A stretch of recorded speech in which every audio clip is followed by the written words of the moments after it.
monsieur Ousmane Diop, adjoint au coordonnateur de l'UVS, monsieur Maman Silla, responsable de notre filière, monsieur Diamel Sissé, président du Bénon et du club d'administration économique et sociale, mon ami, mon frère, monsieur Souleymane Diallo, JP, et voilà, le chargé de la communication du Bénon, madame Marine Si, responsable aussi de l'UVS, monsieur Paul Lugnan, et enfin monsieur Diallo. Je vous voilà, présente mes salutations. Et voilà, mon cœur pierre de bonheur quand j'ai vu ces allocutions et ces présentations qui ont été faites.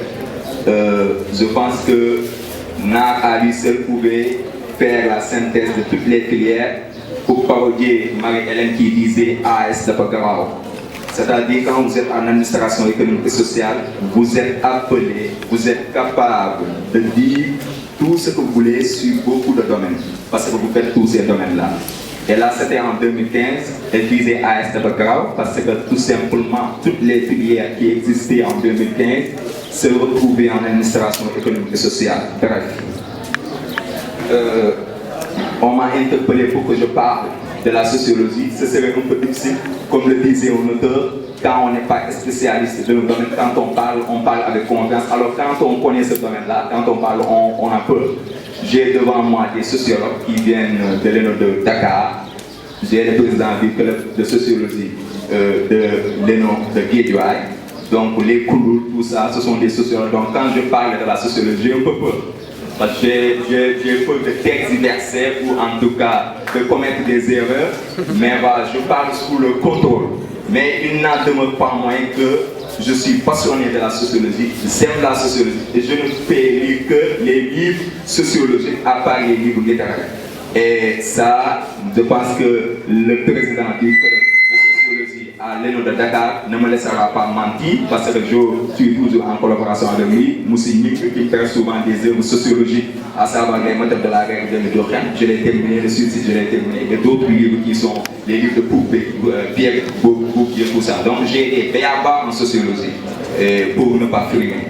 Maintenant, je pense que cette synthèse a été organisée dans le but de préparer un peu les étudiants de la promotion 6 qui vont dans un futur proche vont faire leur examen de premier semestre. Maintenant, la sociologie, ce qu'il faut retenir, parce qu'on ne peut pas tout dire ici, et je pense que même j'avais présenté un cours sur la sociologie, et l'importance ici, c'est de comprendre les circonstances, le contexte dans lequel la sociologie a pris naissance. Et on l'a détaillé dans la séquence en disant que la sociologie est née à travers trois révolutions, la révolution économique qui est née en Angleterre, la révolution française de 1889 et la révolution intellectuelle qui donc a libéré la pensée de l'homme, qui met l'homme au centre du monde. Rappelez-vous, quand il parlait de positivisme, c'est-à-dire accorder à la raison la primauté, c'est-à-dire donner tout à la raison. C'est-à-dire la raison humaine est capable d'expliquer et d'expliciter tout phénomène qui lui apparaît. Donc il faut comprendre ceci, le contexte dans lequel la sociologie a pris naissance, mais aussi quels sont les précurseurs de la sociologie, c'est-à-dire qui sont ces personnes, qui sont ces penseurs qui ont mis les rails, qui ont en quelque sorte amorcé la sociologie. Vous savez, les auteurs s'intéressaient à la société dans laquelle ils vivaient. Les Aristote, les Platon, les Kant, les Karl Marx, les Alexis de Tocqueville, les Auguste Comte, tous ils s'intéressaient à la société. Maintenant, ils s'intéressaient à la société. Dès lors qu'une personne ou un patient s'intéresse à la société, il est en train de faire de la sociologie. Le meilleur sociologue, c'est celui qui observe. Toute personne qui sait observer parfaitement et à travers cette observation tire des leçons, il est sociologue. C'est pourquoi on peut considérer les Ahmadou Bamba, les El Hadj Malick comme des sociologues. Et même il y a le, comment on l'appelle encore, le professeur Mamadou Mansour, professeur à l'US, il a écrit ça, Risalatou Latifa. En SJP, les mêmes cours, à début près. C'est pas allégé, c'est pas diminué, c'est la même chose. À partir du second semestre, vous commencerez à faire comptabilité générale. Et là aussi, ce sera les mêmes cours que vous faites en économie, en sciences éco. Les mêmes cours de comptabilité pratiquement c'est le même cours qui est dispensé en AES. Et vous ferez aussi la microéconomie. Et pour la microéconomie, vous allez voir théorie de la consommation. En microéconomie, c'est théorie de la consommation. Bon, il n'y a même pas de changement et le contenu est identiquement le même. Vous parlez tout ça pour dire que, et vous faites sociologie générale, vous allez faire sociologie des organisations, vous allez faire méthodologie juridique, sociologie du travail, tout ça vous faites. Donc ça veut dire que vous êtes ce qu'on appelle dans le jargon national, des gens capables de faire des études sociales.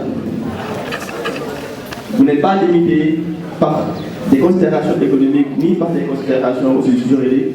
Mais pour le domaine des études sociales, vous avez la particularité parce que la plupart des études sociales sont faites par les économistes ou par les sociologues. Donc vous êtes très pluridisciplinaire et vous avez cette capacité au niveau de la licence d'avoir beaucoup de spécialisation. Et ça, c'est la particularité de AES.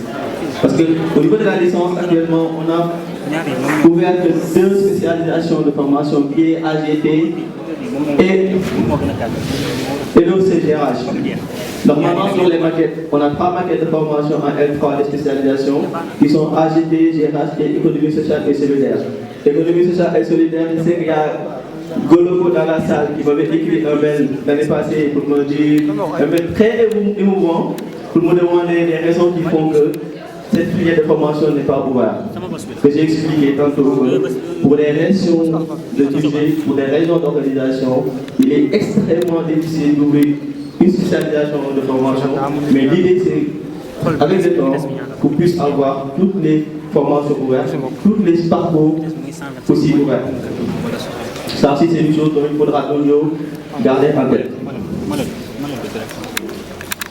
Bon, pour parler un peu maintenant de AGT, administration et gestion des terroirs.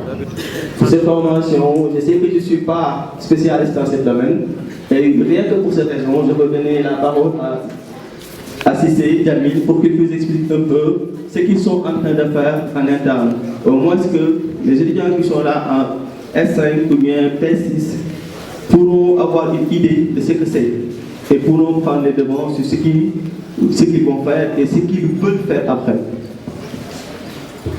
Voilà, merci beaucoup, monsieur Momar Siladien. Donc avant d'expliquer ce que c'est l'AGT, je vais déjà donner les raisons pour lesquelles on s'est orienté dans cette spécialisation. Je pense qu'à la sortie de notre licence de notre deuxième année, on a été frappé par 3 choix, c'est-à-dire AGT, gestion territoriale, GRH, gestion ressources humaines, et management des petites et moyennes entreprises. Voilà, étant haïtien, comme je l'ai toujours voulu, j'aime tout ce qui est nouveau, tout ce qui est objectif, tout ce qui est défi à relever. Et je me suis dit que l'AGT, je ne le trouvais nulle part ailleurs qu'ici au sein de l'UVS. Raison pour laquelle je me suis engagé et je ne l'ai pas regretté honnêtement.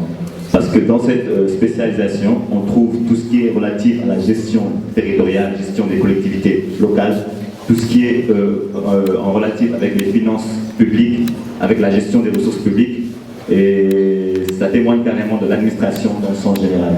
Et nous, en tant qu'administrateurs ou en tant qu'apprentis administrateurs, nous aimons tout ce qui est dans le sens, qui va dans le sens de la gestion des collectivités locales, des territoires et tout. Donc c'est un réel plaisir de suivre cette spécialisation. Pour ma part, bon, je pense qu'après avoir fini peut-être cette licence cette année, Inch'Allah, voilà, j'aurai peut-être l'occasion de travailler dans le domaine public, peut-être avec tout ce qui est dans le cadre de la région, du département, des collectivités, mais aussi dans le domaine privé. Voilà, pourquoi pas s'engager à entreprendre, ouvrir une entreprise qui servira aussi d'appui au service public afin de travailler en synergie, en collaboration pour le développement local. Merci beaucoup. Merci Cissé. Il a dit quelque chose de très important, c'est que ce n'est pas seulement les métiers de la fonction publique et pas seulement aussi ce que vous connaissez, c'est-à-dire les banques, les entreprises et tout le reste qui compte dans le domaine professionnel, mais aussi c'est votre capacité à entreprendre, à créer et à créer des emplois. Pour moi, l'objectif, la béatitude pour une personne, s'il arrive à le faire, c'est de créer une structure où il a des employés qui payent chaque mois pour participer à le développement social et les aides. Parce que c'est ça, si tout le monde, actuellement on est à 28 000 étudiants à l'US. Vous rendez compte du nombre. 28 étudiants, 1000 étudiants, c'est pas rien. Est-ce qu'au niveau national, on a 28 000 structures, ou bien des structures qui sont capables d'accueillir à la sortie 28 000 personnes? Et c'est ça le défi de l'enseignement. Ce n'est pas seulement de prouver ou bien de former des gens qui vont intégrer ces entreprises, mais de former des étudiants qui, à la fin, vont devenir des professionnels. Les mathématiciens et les informaticiens vont créer des programmes et des hubs, ce qui se fait actuellement de plus en plus. Créer des entreprises et employer des personnes qui ont les disciplines présentes dans cette salle. Quelle que soit l'entreprise créée, vous avez besoin des gestionnaires, vous avez besoin d'un informaticien, vous aurez besoin de sociologues. Si vous voulez vraiment viser la pertinence et la performance, vous aurez besoin aussi d'un économiste pour faire tout ce qui est études et techniques qualitatives. Donc, et à l'UBS, tous les étudiants de la première année au master sont formés sur 3 domaines que vous ne verrez jamais ailleurs. Développement personnel, leadership, technique, entrepreneuriat, technique d'expression. Je n'ai jamais reçu ces formations. Donc à la limite, je dirais que si ce n'est pas le cas actuellement, dans quelques années, vous pourrez vous exprimer peut-être mieux que moi. Déjà que je ne m'exprime pas bien.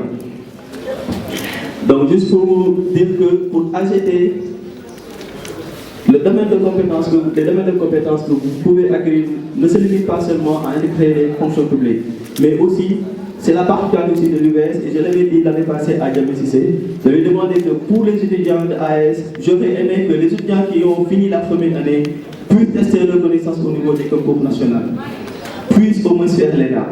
Parce que l'ENA, la plupart du temps, on avait dit que l'ENA, il y a une année, on avait décidé de consacrer l'ENA seulement aux économistes et aux gestionnaires.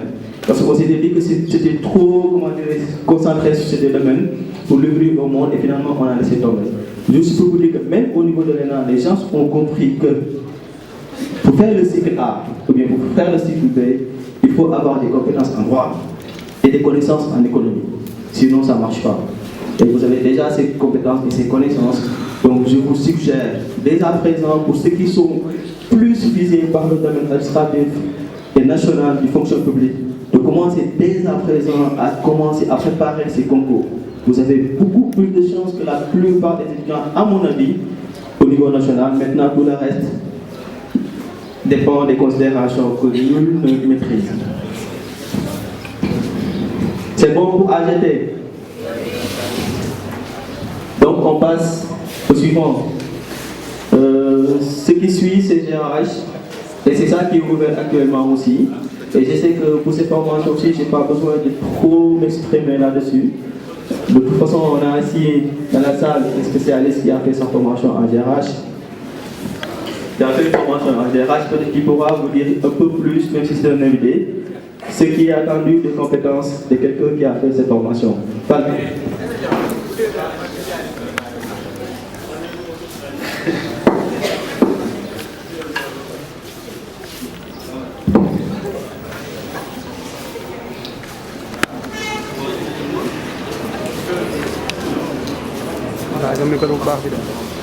Alors, bonjour tout le monde. Donc, vous comprendrez bien que maman m'a pris au dépourvu, hein? Mais c'est avec plaisir que je vais parler de la GRH. Pour moi, la fonction d'entreprise la plus importante, c'est cette fonction-là qui est la gestion des ressources humaines. Pourquoi? Parce que, pourquoi? Je me rappelle, lors de mes échanges avec le coordonnateur ou bien même le coordonnateur adjoint, j'ai tendance à leur dire que, quelles que soient les ressources qu'on aura, les ressources financières, les ressources matérielles, si derrière on n'a pas la ressource humaine de qualité, les défis qui seront les nôtres, on sera incapable de les relever. Donc ça suffit l'enjeu qu'il y a aujourd'hui autour de la gestion de ressources humaines. Donc c'est une fonction d'entreprise qui s'occupe du recrutement, de la formation, de la gestion de la carrière du personnel et d'un certain nombre de process. Donc la GRH, c'est une vision déjà, c'est-à-dire sur le plan stratégique, nous en tant que GRH, on doit se positionner, mais se positionner en tant que déjà conseiller, on doit conseiller l'autorité par rapport à ses choix stratégiques. Mais sur le plan opérationnel aussi, on doit être en mesure de gérer le quotidien. Et ça, c'est l'aspect aussi le plus difficile. C'est aujourd'hui à la date, si vous venez dans notre direction, vous allez vous rendre compte qu'il y a beaucoup de paparazzi. Parce que tout gravite autour de nous. Donc cette gestion quotidienne est extrêmement prenante. Et ça, nous des profils comme les vôtres, c'est d'étudiants d'AS, c'est des profils dont on a besoin. Surtout dans la maîtrise de l'outil informatique. Parce qu'en hiérarchie, il y a tout ce qui est système d'information ressources humaines. La fonction intérieure de gestion du personnel, effectivement, on utilise beaucoup de paparazzi. Mais maintenant, la tendance, c'est de rationaliser notre méthode de gestion. Effectivement, on a besoin d'avoir des étudiants qui, techniquement, savent utiliser des logiciels, sont capables de raccourcir les délais de traitement. Et ça, je pense que c'est ce profil-là sur lequel nous, on va vous attendre. Mais maintenant, ce qui va être vraiment important aussi, c'est derrière la partie savoir-être. C'est sur cet aspect-là que vous êtes attendu. Mais quand on dit savoir-être, c'est cette capacité aussi à aller au-delà de ce qu'on apprend. Et être dans les dispositions pour apprendre, pour s'engager, pour aller prendre l'information dont on ne dispose pas, mais qui est disponible quelque part. Et ça, même en tant qu'étudiant aussi, pour moi, c'est quelque chose c'est quelque chose dont vous devez tenir compte. C'est-à-dire, n'attendez pas que l'information vienne à vous. N'attendez pas au dernier moment pour dire non, je n'ai pas l'information ou je ne savais pas. Parce que l'information, elle est disponible. Et c'est à vous d'aller la chercher. Donc, en situation d'entreprise, les process sont connus. Donc, vous faites un petit tour sur Internet. Les process RH, c'est connu. Mais nous, on ne vous attend pas. Ce qu'on attend, c'est les gens qui ont la partie savoir-être. Et heureusement d'ailleurs, je vous félicite parce qu'avec DAF, on a échangé et on observe. Aujourd'hui, le produit de l'IBS qu'on va sortir, qui va se présenter en entretien devant moi, les aspects techniques, on va les aborder. Mais ce que j'ai plus regardé, c'est la partie comportement, c'est la partie savoir-être. Et heureusement, je me félicite aussi de voir que nos étudiants aujourd'hui sont bien préparés. On a eu à en recevoir un entretien et j'étais vraiment agréablement surpris du niveau de nos étudiants de l'US. Donc croyez en ce projet. Et je le dis franchement, croyez en ce projet. Moi, ça fait 1 an que je suis à l'US. J'ai eu un autre parcours. Et Dieu fait que j'ai cru en ce projet. Et avec DAPS, je l'ai dit tout à l'heure, j'ai toujours cru en ce projet, mais je me rends compte aujourd'hui que ma vision même de l'US était étriquée. Parce que je m'occupais des salariés. Et aujourd'hui, en repartant, je me dis non. C'est-à-dire que la finalité, ce n'est pas les salariés, mais la finalité, c'est vous. Croyez en ce projet. C'est vraiment un conseil que je vous donne, mais aussi c'est un conseil que je vous donne. Parce que les perspectives aujourd'hui à l'US sont extraordinaires. Les perspectives sont extraordinaires. Nous, quand j'étais étudiant, par exemple, à l'UGB, on avait tous les étudiants qui venaient des différentes régions. Donc, en termes de richesse, c'était extraordinaire. Quand on a aussi la chance d'aller dans d'autres pays, de croiser d'autres nationalités, aussi c'est richesse. Mais aujourd'hui, vous aussi, c'est-à-dire quand on parle des perspectives, c'est que vous avez la possibilité aussi d'être dans une structure qui est au niveau national. Donc ne vous limitez pas juste à Guédiawaye. C'est plus grand que Guédiawaye. C'est pourquoi l'US aujourd'hui, peut-être on est dedans, on est en train de construire quelque chose d'historique, on est en train de faire l'histoire, mais on ne s'en rend pas compte. Mais d'ici quelques temps, on verra réellement la portée de notre institution. Donc, je vais terminer par là, parce qu'il n'y a vraiment pas prévu de parler, mais c'est les observations et un retour que j'ai fait aujourd'hui de cette journée pour accompagner un administrateur civil de qualité, un modèle que j'ai eu à côtoyer au quotidien, qui nous apprend beaucoup en termes aussi sur le plan stratégique et sur le plan aussi de la gestion au quotidien des hommes et des femmes et des biens de l'institution. Donc c'est pourquoi aussi vraiment ce n'est pas prévu, mais sachez que en termes RH, au-delà des process que vous allez apprendre rapidement, vous serez attendu sur un autre aspect qui est la partie savoir-être. Et je me réjouis vraiment de voir que sur ce plan aussi vous êtes bien préparé. Merci beaucoup. Merci. De toute façon, je ne l'avais pas prévu et je n'ai pas aussi voulu m'excuser de lui avoir donné la parole parce qu'à mon niveau, je l'ai ridiculisé. Comment dirais-je, c'est comment on appelle ça? C'est-à-dire les choses à ma disposition. Parce qu'en entreprise, c'est ça. La plupart du temps, les choses qui sont dans son entourage pour en chercher quelque chose de bien. Et je sais que sur ces paroles-là, il a dit des choses que moi-même je ne serais pas capable de dire. Et je lui en remercie. On peut continuer. C'est bon pour DRH, vous avez compris. Il a dit quelque chose de très important, c'est-à-dire la qualité de la ressource humaine. J'ai eu à dire la même chose à tous les représentants de l'AS qui sont venus dans mon bureau. Et je sais que regarder seulement l'organisation de ces jours montre qu'ils n'ont pas seulement fait que écouter ce que j'ai dit, mais ils l'ont mis en pratique. La première chose que j'ai dit, c'est que vous êtes des étudiants de l'UBS et vous avez la possibilité d'aller faire des visites dans tous les zénos du Sénégal. Essayez de former une communauté et d'échanger sur tous les points d'actualité qui vous intéressent. Et sur tous les points sur lesquels vous n'avez pas la réponse, posez le débat entre vous, mais ne restez pas coincés seulement dans un ENO, parce que chaque ENO, dans chaque région du Sénégal, regroupe des spécificités qui sont propres aux habitants de cette localité. La mentalité des Kaolackois est différente de la mentalité des Dakarois, de Guédiawaye, de l'ENO de Dakar ou bien de Kermassar.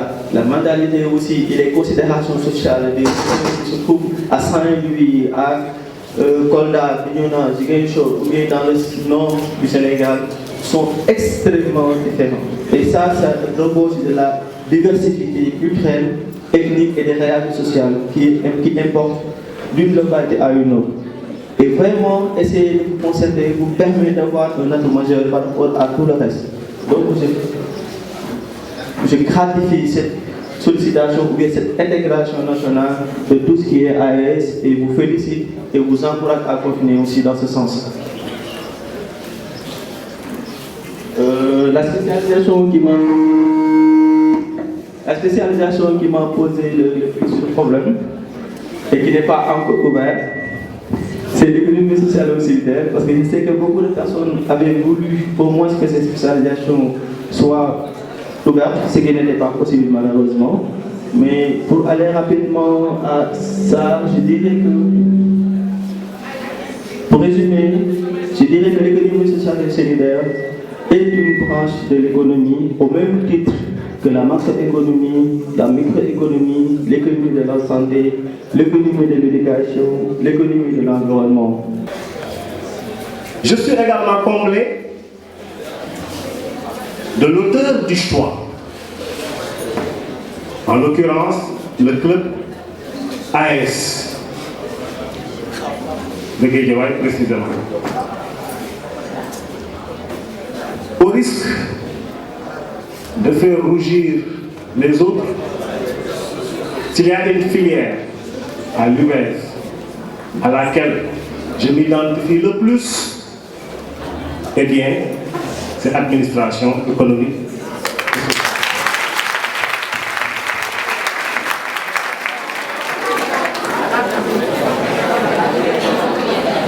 Pour des raisons que vous imaginez aisément, moi qui suis un produit de l'École nationale d'administration. Je suis d'autant plus comblé que lorsque j'ai reçu le bureau du club d'AS à mon bureau,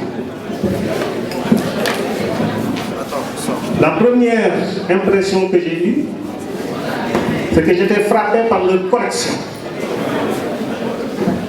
Djamil Cissé, Khadijatou Goloko, Cheikh Tidiane Sy, Li, Aboubakry Diallo. J'ai été frappé par leur correction. Et je vais vous dire pourquoi. Quand ils sont venus m'annoncer la nouvelle,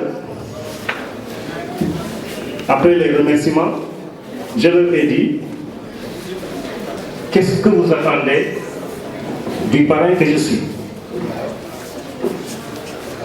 Alors, leur réponse a été: monsieur le coordinateur adjoint, on attend de vous votre présence ce jour-là. Votre présence. Deuxième chose, ce qu'on attend de vous, c'est des conseils.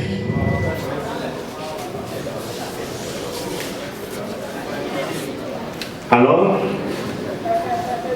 j'ai pris l'engagement d'être présent. Et moi, me voici, par la grâce de Dieu, ayant le privilège et l'opportunité d'assister à cette belle matinée.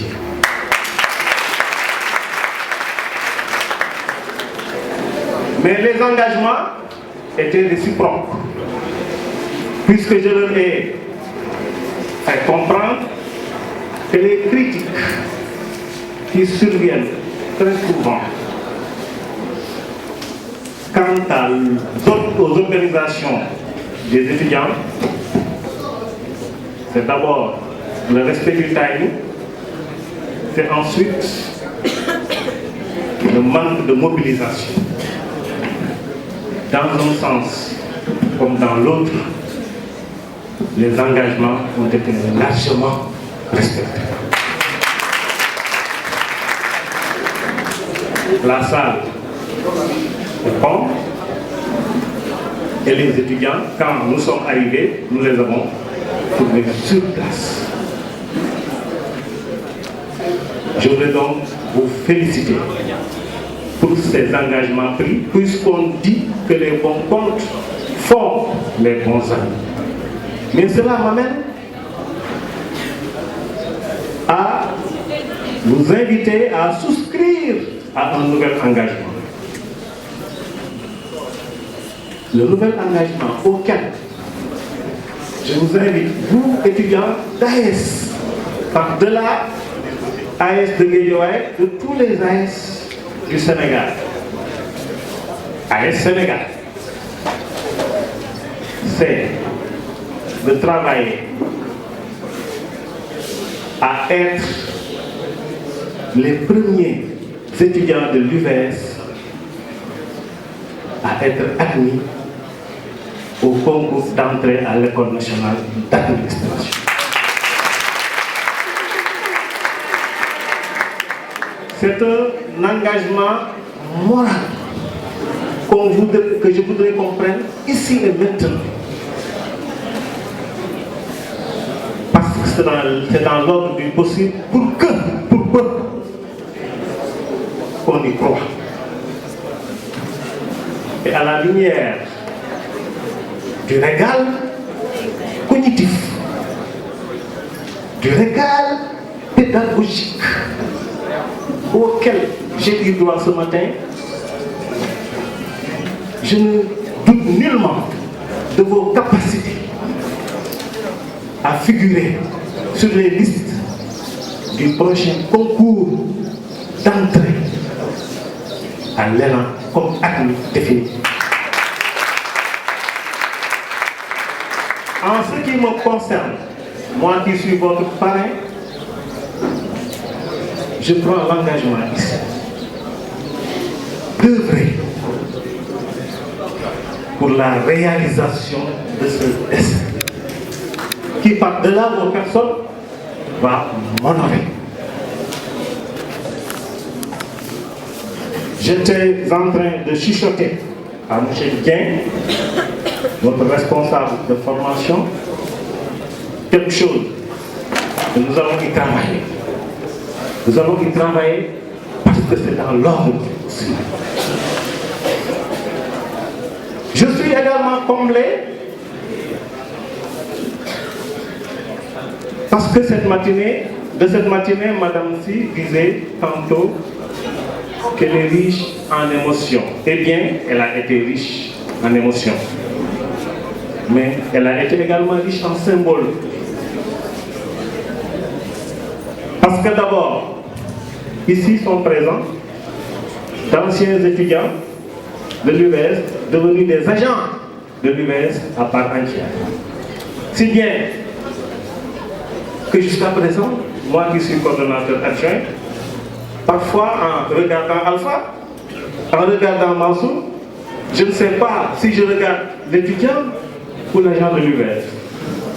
Parce qu'en chacun d'eux, il y a et l'étudiant, mais il y a aussi l'agent de l'UVS. C'est un symbole fort. L'autre symbole, c'est, Châtillon l'a dit, la présence des autres clubs, la présence des autres bénons, mais aussi le parrainage. C'est un symbole fort. Parce que tout cela constitue la matérialisation d'une solidarité agissante qui a cours au sein de l'UVS et qui transcende les filières et qui transcende les haineux. Étudiants de l'UVS, sachez que vous êtes de grands hommes. Vous êtes de grands hommes, mais vous êtes aussi de grandes dames. Et je me félicite de la présence massive et très remarquée des étudiantes.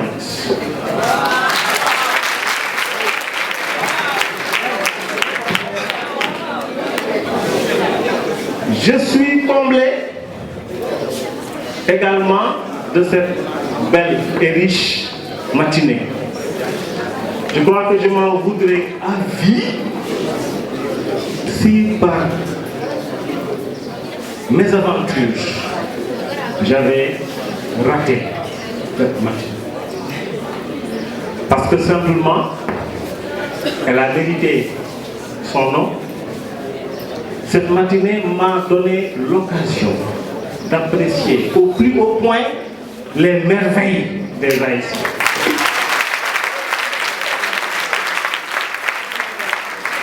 Des merveilles artistiques.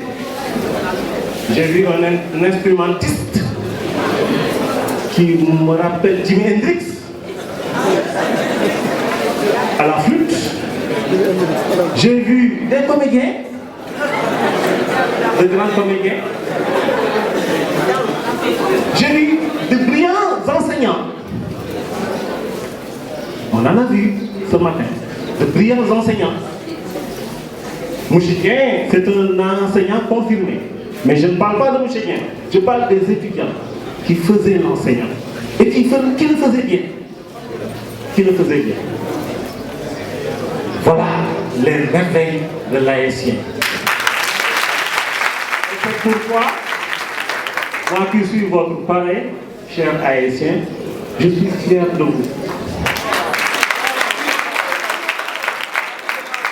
Et je dois ajouter, pour clore le chapitre de l'audience avec le bureau de l'AS, quand ils sont venus me dire, monsieur le coordonnateur d'adjoint, nous avons l'intention de faire de vous le parrain de nos journées.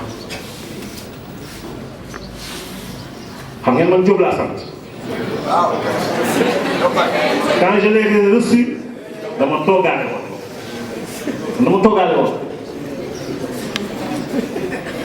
parce que dans quel moment, mais ils ont été grands en ne demandant de moi que ma présence et des conseils. Monsieur le Président du club AS de Guédiawaye,